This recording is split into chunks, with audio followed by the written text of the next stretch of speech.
गुरुर्देव गुरु साक्षात परब्रह्म तस्मै श्री गुरवे नमः तस्मै श्री गुरवे नमः तस्मै श्री गुरवे नमः।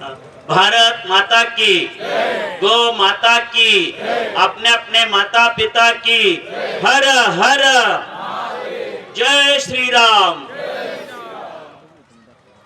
श्री शिव परमात्मा स्वरूप जगदाद्य जगद्गुरु मूल पंचाचार्य शंकराचार्य मध्वाचार्य रामानुजाचार्य गिरीपुरी भारती आनंद उदासी या देशाच्या राष्ट्रपती पंतप्रधान पासून ते ग्रामपंचायतीच्या सरपंच ग्रामसेवक यापर्यंतच्या सर्व पदाधिकाऱ्यांना आणि ज्यांच्या मार्गदर्शनात आजची ही विराट हिंदू संमेलनाची एक पवित्र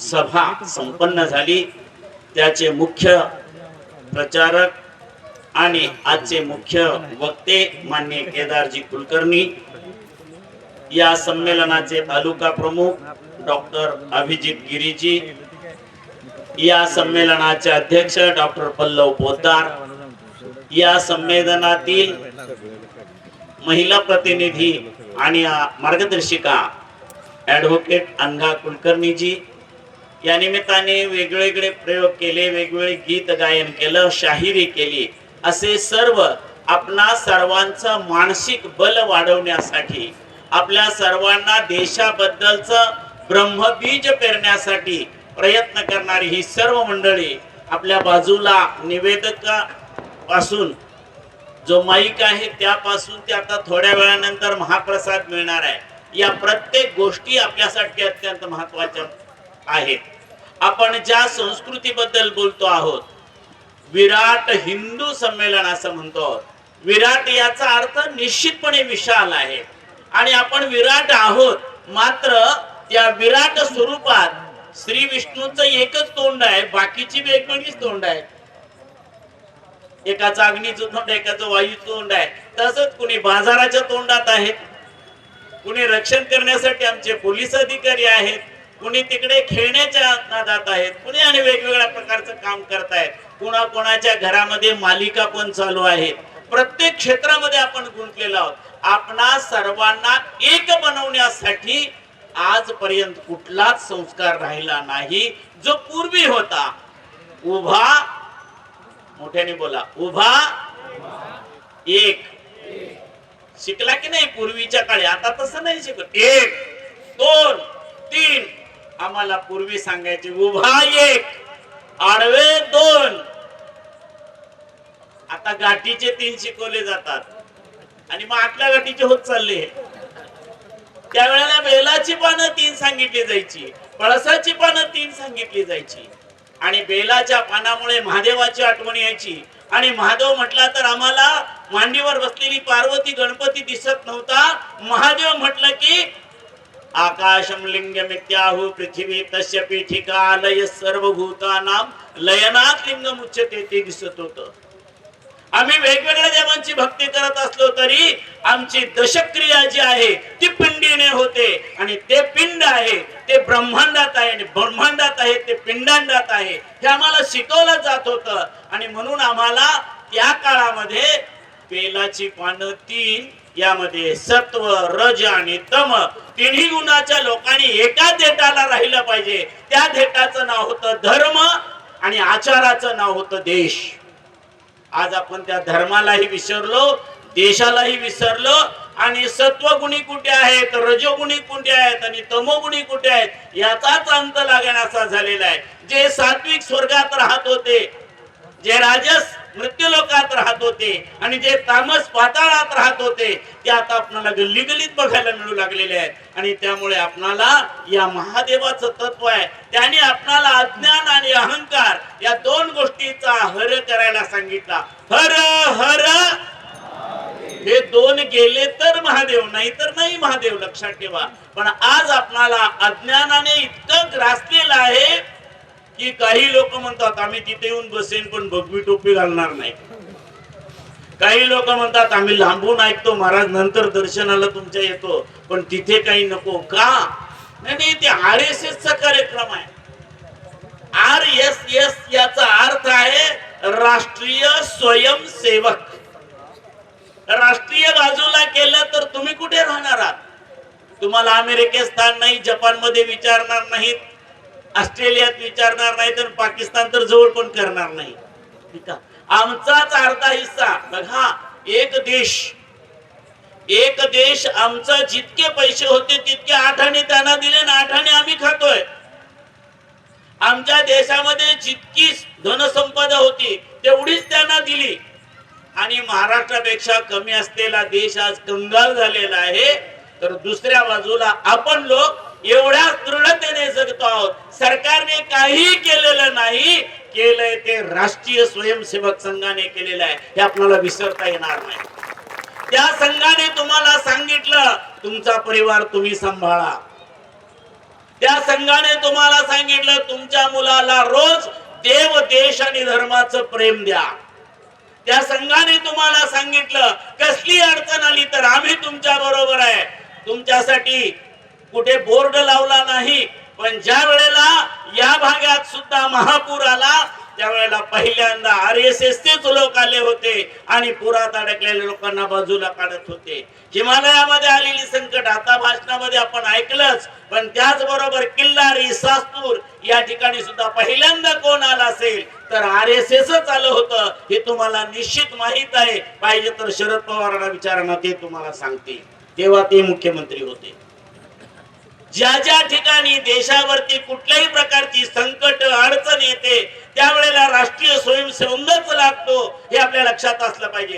काँग्रेसच्या 3 पंतप्रधानांना विचारलं तरी सुद्धा ते सांगतील जेव्हा देशावरती चीन, पाकिस्तानची किंवा इतर देशांची संकट उभी राहिली त्यावेळेला सैनिक कमी पडताय म्हणून बोगस का असेना, परंतु मला सैनिक पाहिजे आहे. तलवार कशी धरायची हे काय आम्हाला माहित नाही, पण काठी कशी धरायची हे तुम्ही लोकांना शिकवलेलं आहे. आणि म्हणून RSS चे लोक आमच्या बरोबर असले पाहिजे. लक्षात ठेवा, हे काम RSS ने केलेलं आहे. त्या RSS वरती बऱ्याच वेळा बऱ्याच प्रकारचे आक्षेप आरोप झालेले आहेत. कधी कधी ते ब्राह्मणाचा भटांचा काहीतरी कार्यक्रम आहे असे आपल्याला सांगितलेलं आहे.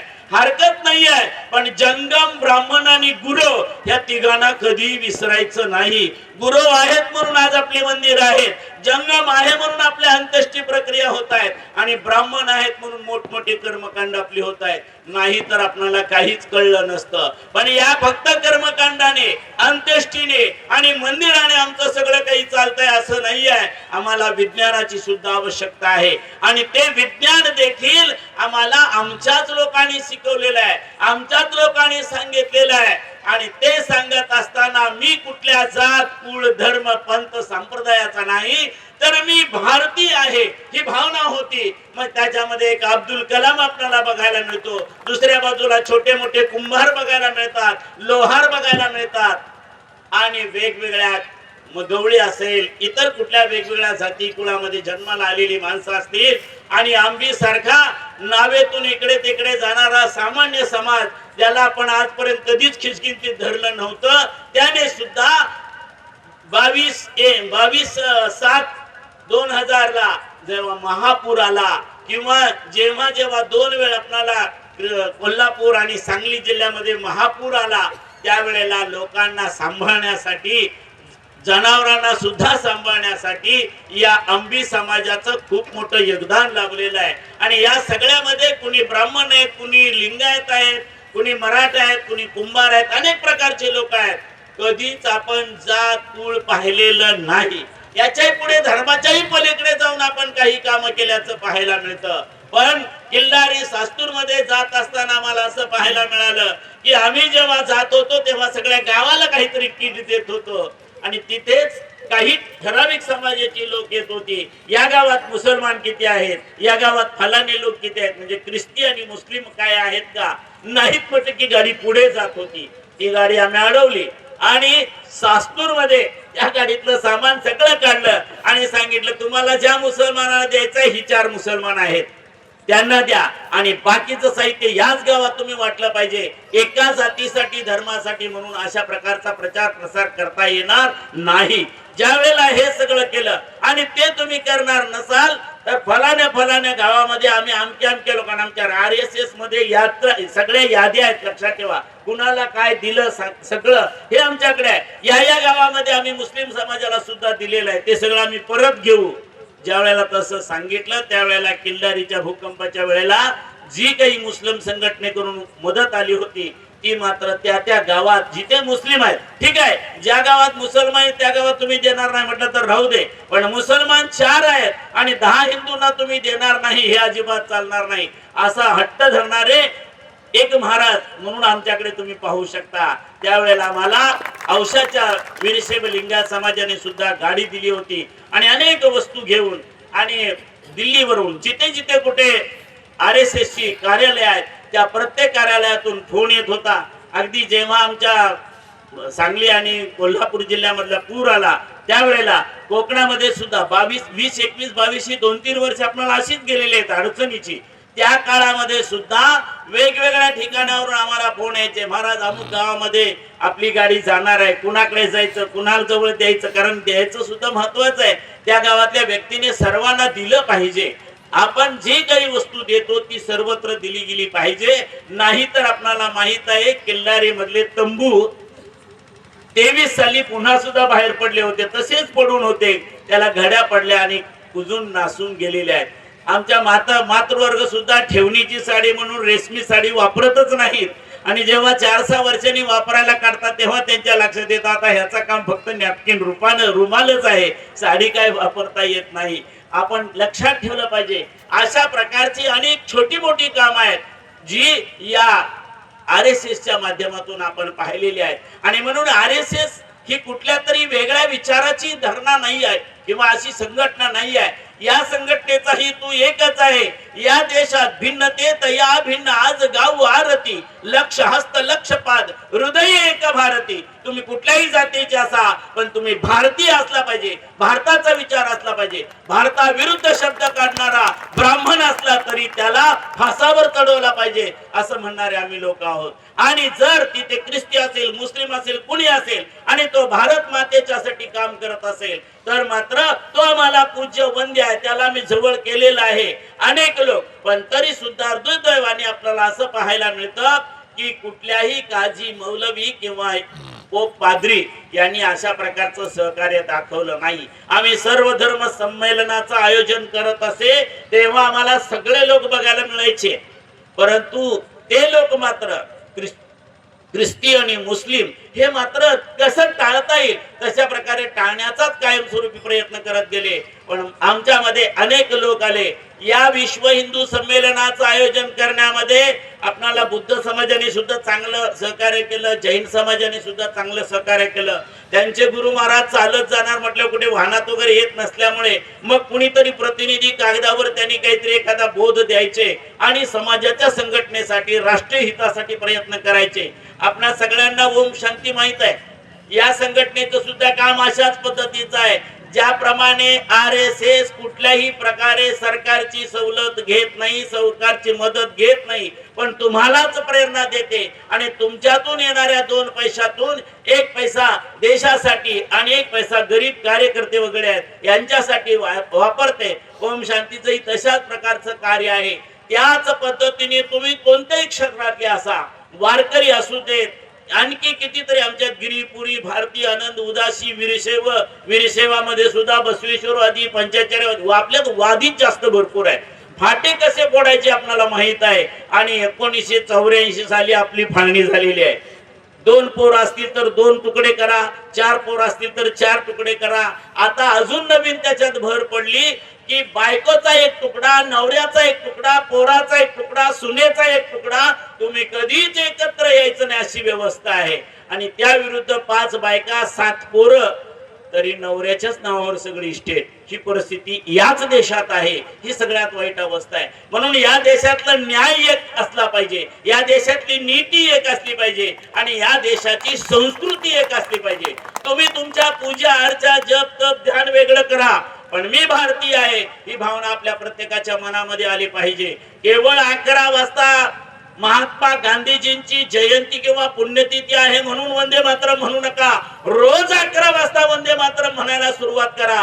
दुसरा प्रचार प्रसार करायची गरजच पडणार नाही. पण तसा विचार मांडणारा एकही आमदार खासदार आजपर्यंत मला मिळाला नाही. मी अनेक आमदारांसमोर अनेक खासदारांसमोर ही मागणी केली की तुम्ही हे फक्त आपले माफ करा गांधीजींच्या जयंती आणि पुण्यतिथी पुरतं तुम्ही वंदे मातरम वाजवू नका.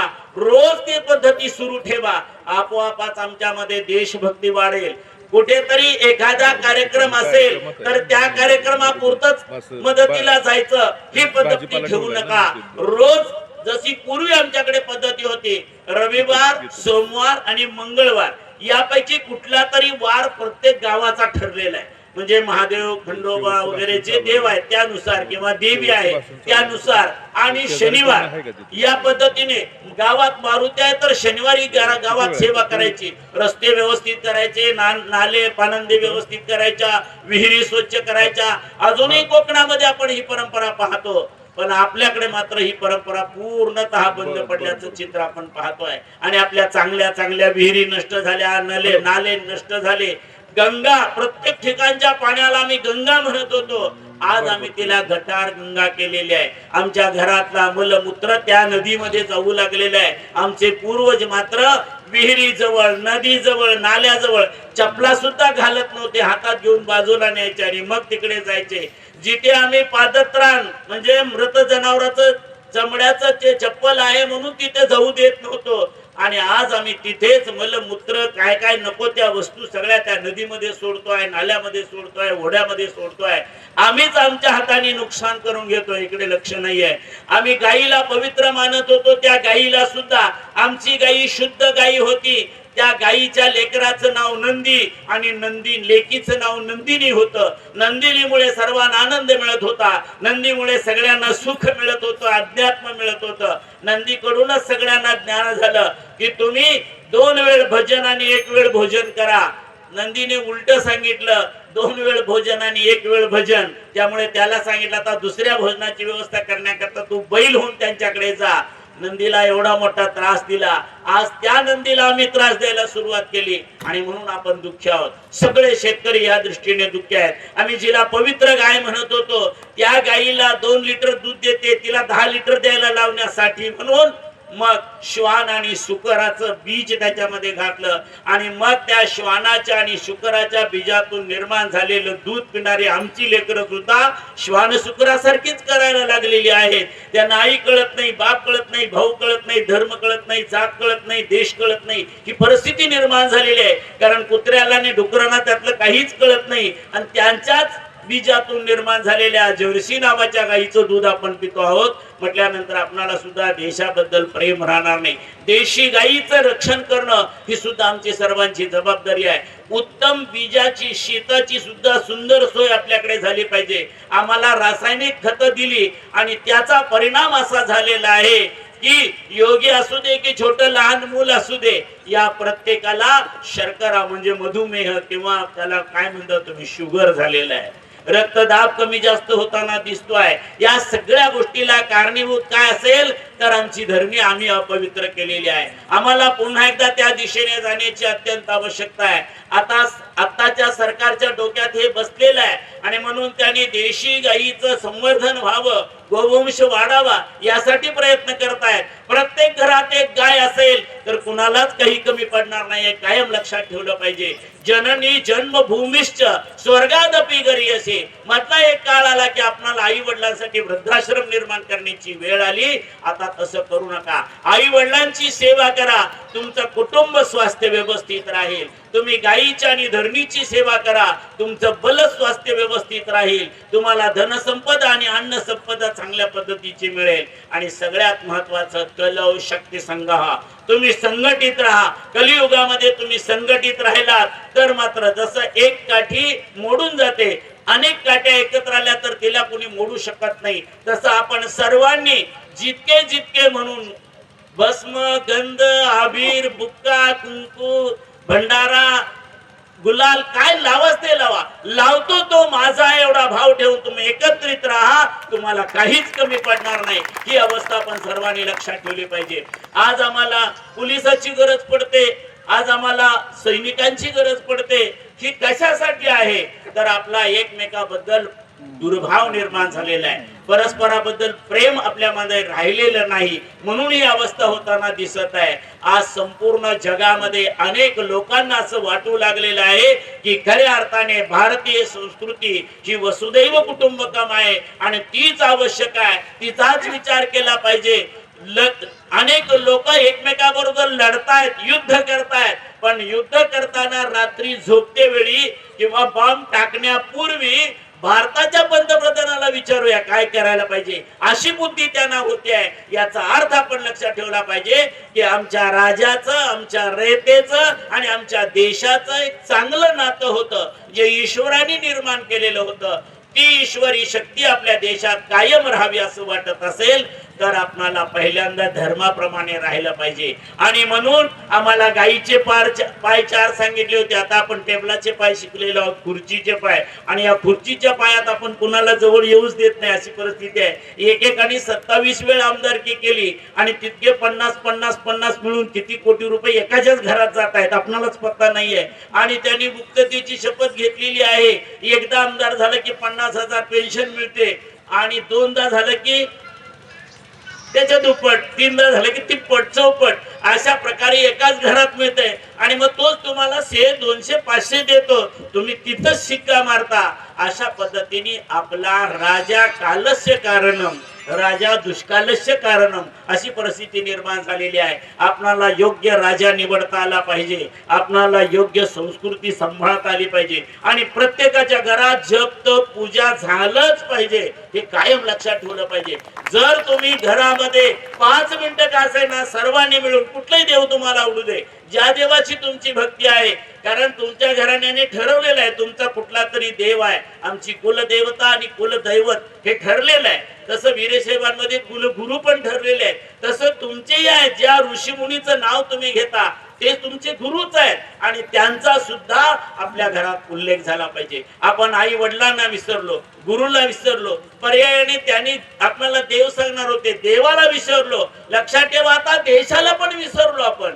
आणि जर हे पाचही आपण विसरले तर आपली पाचावर धारण आल्याशिवाय राहत नाही. आणि तीच परिस्थिती आज आपल्यावरती झालेली आहे. आपल्याला पुन्हा एकदा पंचतत्व ही मूठ वज्रमूठ हवी असेल तर आपण माता, पिता, गुरु, देव आणि देश या पाचावर प्रेम करायला शिकलं पाहिजे. त्यांना शरण जा, आपलं जीवन उद्धरण झाल्याशिवाय राहणार नाही. म्हणून आपण सर्वांनी यतो धर्मस ततो जयः, आणि हा जय हवा असेल तर आपल्याला धर्माप्रमाणे वागलं पाहिजे, देशाला सांभाळलं पाहिजे आणि आमची संस्कृती कायमस्वरूपी आम्ही लक्षात ठेवली पाहिजे. आमच्या पवित्र संस्कृतीचं आचरण, देशाचं रक्षण आणि आई वडिलांची सेवा, गुरूंची सेवा किंवा गुरूंच्या आज्ञेचं पालन हे सगळ्यात महत्वाचं आहे. आणि त्याच्यासाठी आपण रोज देवाचं स्मरण करा, आईचं स्मरण करा, वडिलांचं स्मरण करा, गुरुजनांचं स्मरण करा.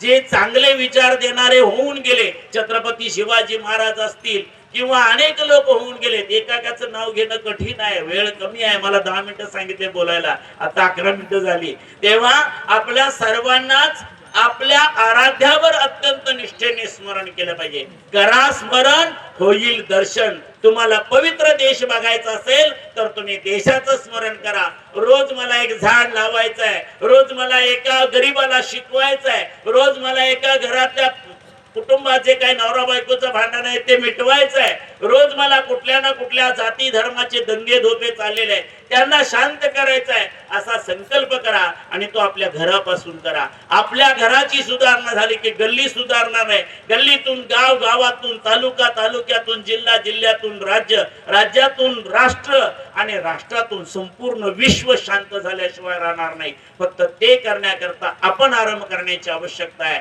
तशा प्रकारचा आरंभ करण्याची शक्ती आपल्या सर्वांना प्राप्त हो अशी भावना व्यक्त करतो. या संमेलनाच्या निमित्ताने आम्हाला बोलावून या ठिकाणी आपली सेवा करण्याची संधी दिली त्याबद्दल आयोजकांना आशीर्वादपूर्वक धन्यवाद देतो.